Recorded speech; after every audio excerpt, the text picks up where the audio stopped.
Yo, what's up, guys? In this video, we're going to talk about the Weston A Price Foundation, or the Weston A Price Diet, which is a major source of my information and my reasoning about nutrition and why I say to eat certain foods and to not eat other foods. Okay, so we're going to talk about Weston A Price in this video, about his diet. I'm going to go over it briefly because there's a lot of information that you need to know about how to eat. I mean, there's if you just want to know the basics, that's not hard, right?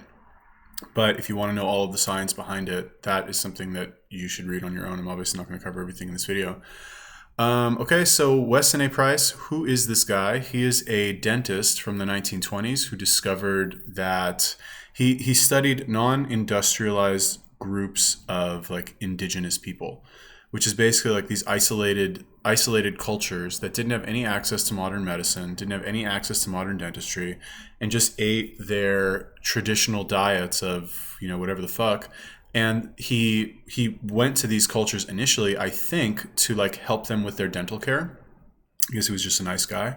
But when he went there, he discovered that they all had perfect teeth and were in amazing health compared to your average Westerner who had fucked up crooked teeth and crowding and needed all this work done.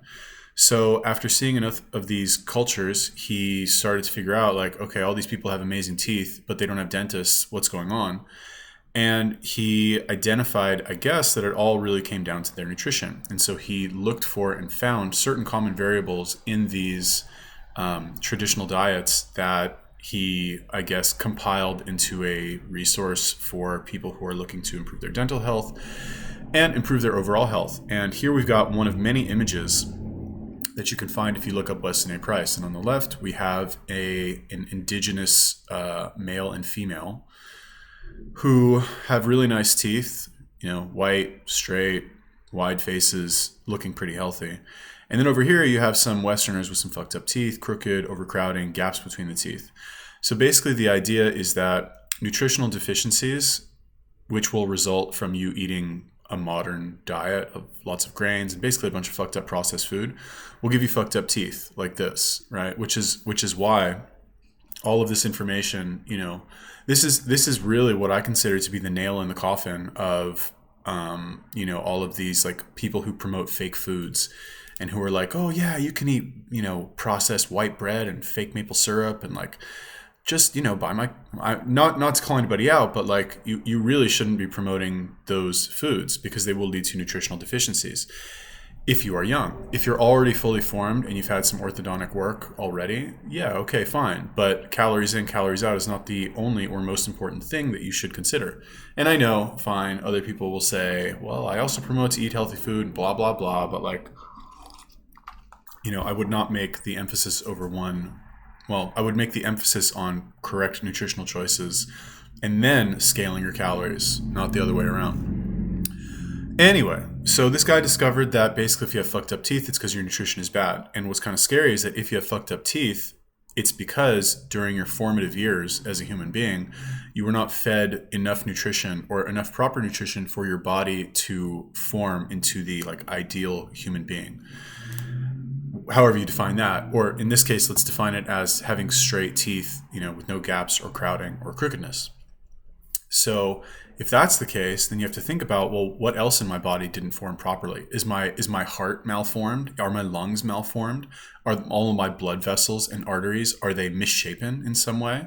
It's kind of scary to think about because with an orthodontist, you can go and you can fix your teeth, but you can't change the shape of your heart. You know what I mean? It's kind of scary to think about, which is why like people casually will buy their kids fucking Lunchables and like all this trash food because it's convenient for them when in reality, they're really fucking their kids up long term. It's kind of scary to think about. Anyway, went and studied all these cultures, discovered an inverse correlation between dental health specifically, which is then, mapped over to like overall health, and the modern diet. So the more people followed the modern diet, the shittier their health got, and vice versa. The more they followed the traditional diet, the better their health got. Good cultures had good teeth and good health despite no dental care and no access to modern medicine. So what is the diet? Now we know it's amazing. Now we love it. Now we want to follow it. pretty simple, pretty straightforward. Obviously, it's healthy natural foods, high in fat, lots of vitamin A, lots of vitamin D, and lots of vitamin K2. That is like his core discovery, right? Or I guess like the main principle, which is that you need vitamin K2, which you get from fermented foods. All of these cultures had fermented foods, right? That's what he did, is he identified the common variables between these cultures. They all ate a lot of fat soluble vitamins from natural sources. The main fat soluble vitamins are A, K2, and D. They prepared grains and they prepared foods that had anti-nutrients in a specific way so that they would not consume the anti-nutrients, right? So for example, anti-nutrients are things like phytates, which are found in wheat, they're found in oats, they're found in legumes, various types of legumes. And the cool thing about this website is that it will show you exactly what you should and should not eat, right? So basically, this is the website. Definitely go to this website and read everything. Read everything that you can on this website. There's so much information on here. There's so much free information also. They have like a membership. I'm not really sure. Let's see how much this membership. I don't even know what you get with the membership, but like $40 for a year. I mean, you might even want to join just to fucking pay your respects to somebody who has discovered all this really good stuff about nutrition. So Dr. Price's key discovery: abundant fat-soluble vitamins in traditional foods. That's really what it comes down to. So vitamin A, vitamin D, and vitamin K. Now, if you want to further simplify things, you just follow this little infographic right here. So fish liver oils, right? Cod liver oil, which I guess if we identify this, right, we're going to take the liver from a fish and we're going to squeeze the oil out of it. I don't even really know what that means. Are we going to grind up the liver and like sift the oil out? I'm not really sure what that is. But basically, fish liver oils, pasture-raised eggs, legumes that are prepared properly, butter that's not from fucking fake laboratory butter, meat or beef or red meat, I guess is what this is, fish, or these shellfish, these little prawns or shrimp or whatever they are. These are shellfish. I don't know, fucking whatever these are called, crustaceans. Fish eggs, raw whole dairy products, raw milk, raw cheese, yogurt maybe? Is this yogurt? Pasture-raised beef or pasture-raised ruminants, I guess. Wild-caught fish, fermented foods. I guess this is fermented foods. I have no idea what these things are. Is this oats, fermented, or like sprouted grains perhaps? And bread prepared properly, right? And there's a ton of information on this stuff. Sunlight and vitamin D, they're not the same thing. That's kind of interesting. I would like to read this right now. Well, let's just take a look, all right? But anyway, we'll take a look at that really quick. Why butter is better, happy, healthy children, cod liver oil, Dr. Price's key discovery. What about the paleo diet? Vaccinations, let's take a look at this. Blah, blah, blah.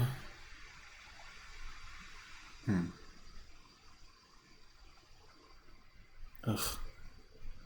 Supplement the child with extra cod liver oil, vitamin C, and B12 before and after each shot. There's a lot of interesting information here about the coronavirus as well, which I haven't really gone into. All of this stuff, I'm not really sure. These people are pretty based. So like, I think so one way to identify if somebody is, or if an organization is intelligent or non-pandering regarding the coronavirus is how much do they actually know about being healthy? What is their level of health that they know about? Or what is their level of knowledge and experience regarding health?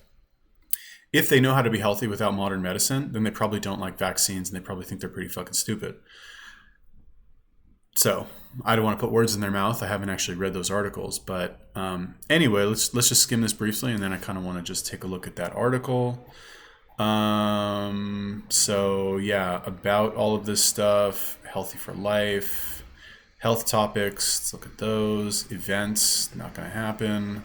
Get involved if you care. Find food. This is like a way for you to find farmers, like not commune, but find groups of like farmers that sometimes make runs to cities and will sell you like beef straight from the farm, or will sell you raw milk or raw butter, or all of these like super high quality foods that you shockingly cannot buy in a store for some reason. Journals, journal ads, blog recipes, podcasts, never seen that before, and a digital store that you can check out. All right, health topics. Cod liver oil, number one superfood. Caustic commentary. Food features, farm and ranch. So anyway, you got a lot of information here, and let's say we click on this. This should be a list of additional articles, right? Yikes. Yikes, bro. Yikes. Yeah, so here's all of this other, like every one of those health topics is going to have like 20 of these. Jesus Christ, look at how many articles there are here. Holy macaroni. Have fun reading all that stuff. So, lots of information on here. This is definitely a very good place for you to learn things. Article summary, let's see here. The benefits of sunlight are much more than vitamin D. Many studies show that vitamin D supplementation cannot reproduce sunlight's health benefits. Moreover, excessive vitamin D supplementation can aggravate systemic sulfate deficiency. So basically, sunlight is better than vitamin D. Among other functions, sulfate supports blood vessel health, the body's electrical supply, and the delivery system for important molecules such as cholesterol, vitamin D, dopamine, and melatonin. Protects against cancer. Anyway, sunlight is good for you. Who would have thought? We need the sun to be alive.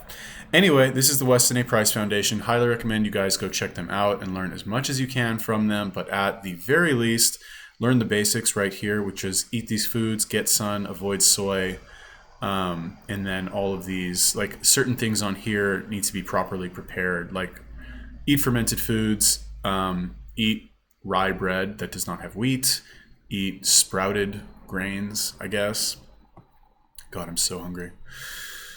This fucking lion diet is killing me. Anyway, that's it. Let me know what you guys think about that. Leave me a comment. Peace.